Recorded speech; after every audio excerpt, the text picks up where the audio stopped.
ভোরের রক্তিম সূর্য মনে করিয়ে দেয় বাঙালি জাতির গৌরবময় ইতিহাসের এক অন্যতম অধ্যায়ের কথা।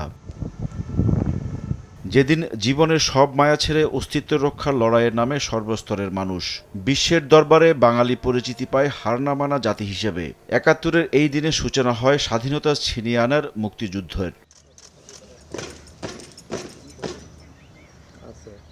সূর্যোদয়ের সঙ্গে সঙ্গেই জাতির শ্রেষ্ঠ সন্তানদের প্রতি শ্রদ্ধা জানাতে সাভারের জাতীয় স্মৃতিসৌধে রাষ্ট্রপতি মোহাম্মদ শাহাবুদ্দিন এবং প্রধানমন্ত্রী তারেক রহমান পুষ্পস্তবক অর্পণ শেষে নীরবে দাঁড়িয়ে স্মরণ করেন স্বাধীনতা যুদ্ধের বীর শহীদদের। রাষ্ট্রীয় সালাম জানায় ৩ বাহিনীর চৌকস দল।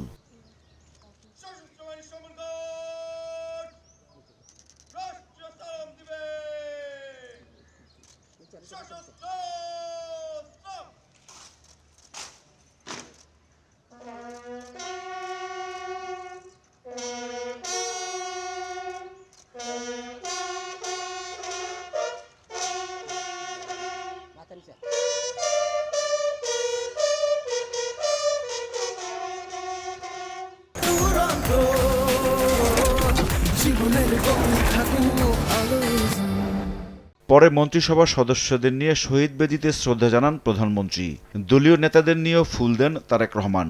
বীর শহীদদের আত্মার মাগফিরাত কামনায় করেন বিশেষ দোয়া।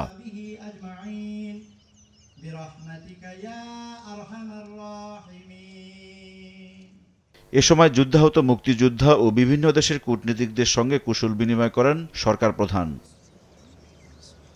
এরপর একে একে প্রধান বিচারপতি, প্রধান নির্বাচন কমিশনার, বিভিন্ন দেশের রাষ্ট্রদূতরা শহীদ বেদিতে শ্রদ্ধা জানান। রাষ্ট্রীয় আনুষ্ঠানিকতা শেষে সর্বসাধারণের জন্য উন্মুক্ত করা হয় স্মৃতিসৌধ। বাংলাদেশের মুক্তি সংগ্রামের সবচেয়ে বড় অর্জন স্বাধীনতা।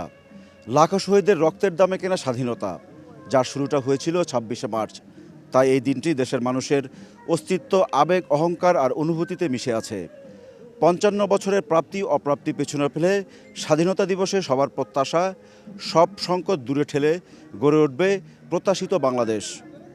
ইমরুল হাসান, সময় সংবাদ, সাভার, ঢাকা।